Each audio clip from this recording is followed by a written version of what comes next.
Hello guys, my name is Noe and I have Nick with me and I'll be teaching him about the falling man image of the unfortunate day of 9/11.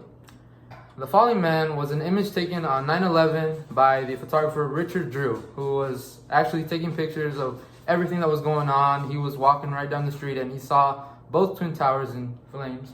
So he was like, all right, let's just start taking some pictures to capture, as journalists have always captured, they try to capture history. The picture was so important that the day after 9/11, it was used everywhere from the daily newspaper. It was even used in books. It wasn't named until way after, a couple days, about a week later, when they actually used it in a book that they were trying to publish about the whole event.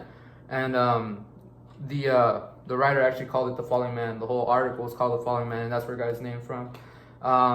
The photographer Richard Drew actually didn't know that he had this picture in his camera or in his I guess in his memory card until he got home and he looked through them, and he showed his editor and he was like, "That's the one that we have to use," and that was the picture they used. And yeah, so that's basically the story about the falling man.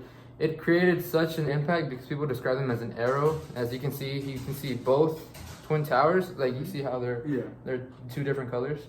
So yeah, so he like split right in between both of them. And this was, a lot of people resented this image because they kind of questioned like what he had to ask himself. It was rumored that he was at the top floor of one of the restaurants. So he had to basically pick, he had two options of death. Burn it. You know, burn and die or just fall. Yeah. And I guess this is a hard decision for anyone to make. I mean, any human would never want to be in that situation. And yeah, so this is what resented through a lot of Americans and kind of just fueled like that rage after 9/11 with terrorism. And this picture was used as a big piece of motivation for people to try to stand up after terrorism and implement a lot of new laws and a lot of new just policy all around. Yeah, that is the story of the falling man. I thought that was one building. It's two? It's actually two? Yes, it's actually two buildings. Wow.